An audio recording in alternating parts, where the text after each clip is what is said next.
अकोला में उमड़ा जनसागर, मासूम के लिए उठी इंसाफ की मशालें। मालेगांव के डोंगराले गांव में 3 साल की मासूम के साथ हुई हैवानियत के खिलाफ आज अकोला में गुस्से का सागर उमड़ पड़ा।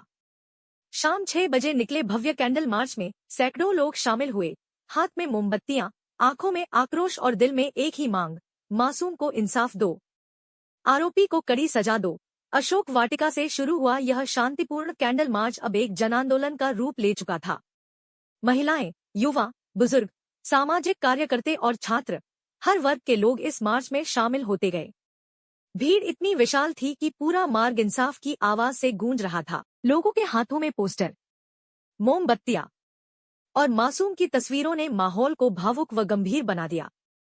सभी की एक ही मांग, विजय खैरनार को तुरंत फांसी। मार्च के दौरान कई लोगों की आंखें नम दिखीं।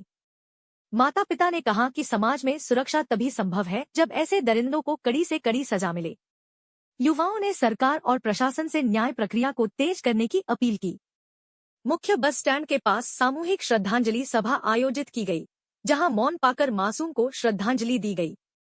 सैकड़ों मोमबत्तियां जलाकर लोगों ने कहा, हम चुप नहीं बैठेंगे, न्याय जरूर मिलेगा। इस मोर्चे में कांग्रेस एमएलए साजिद पठान ने भी विशेष रूप से उपस्थित रहकर मासूम के परिवार के प्रति संवेदना व्यक्त की और प्रशासन से कठोर व त्वरित कार्रवाई की मांग रखी।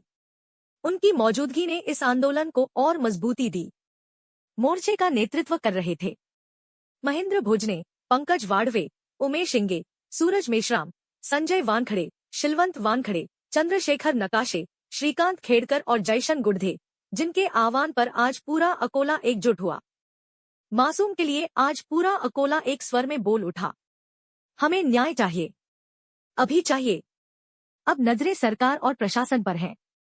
क्या यह जन आक्रोश त्वरित न्याय दिला पाएगा? क्या मासूम को उसका हक का इंसाफ मिलेगा?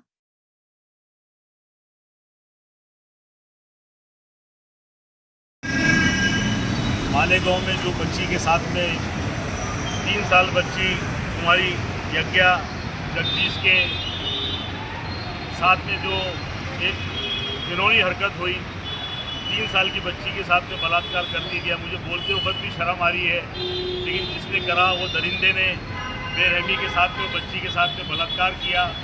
उसके बाद में उसका सर कुचल से पत्थर से कुचल के उसको मार दिया गया। वो मासूम बच्ची का क्या कसूर था? मैं निषेध करता हूँ ये सब चीज़ों का। और दूसरी बात कि मैं महाराष्ट्र की सरकार को याद दिलाना चाहता हूँ कि आपने कैसी व्यवस्था बना दी। इतना डर भय लोगों के मन से ख़त्म हो गया, कानून व्यवस्था पूरी चरमरा गई कि एक 3 साल की बच्ची घर से बाहर निकलेगी, अब उसका भी हमको डर लगा हुआ है। तो ये व्यवस्था जो चला रहे हैं, जो सरकार में बैठे हैं, मैं मुख्यमंत्री साहब से कहता हूँ आपके चैनलों के माध्यम से कि हमारी बेटियाँ अब क्या सुरक्षित नहीं रही। मुख्यमंत्री साहब, जो 3 साल की बच्चियों को भी हमको केयर करना पड़ेगा। इंसानियत कितनी नीचे गिर गई, प्रशासन का कोई दबाव नहीं रहा। एक हत्यारे ने बच्ची के साथ में बलात्कार किया, उसकी हत्या कर दी गई और यहाँ पे कानून व्यवस्था देखती रह गई। तो आने वाले दिनों के अंदर जनता को जागरूक होना पड़ेगा। कम से कम अपनी आने वाली नस्लों के लिए हमको जागरूक होना पड़ेगा।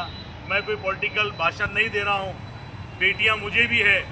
ये घटना देख के मेरे को मेरी बेटी से भी डर, मेरी बेटी के लिए भी सोचना पड़ेगा। कल को मेरी बच्ची बाहर घूमने जाएंगी, वो सही सलामत घर आएंगी या नहीं आएंगी, ये सबके लिए सोचने की बात है।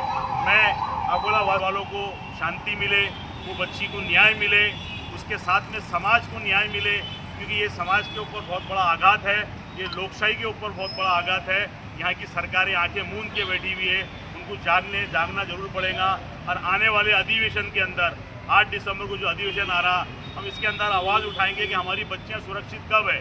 कहाँ गया वो प्रधानमंत्री, मुख्यमंत्री, अपने इस देश के प्रधानमंत्री का नारा कि बेटी बचाओ और बेटी पढ़ाओ?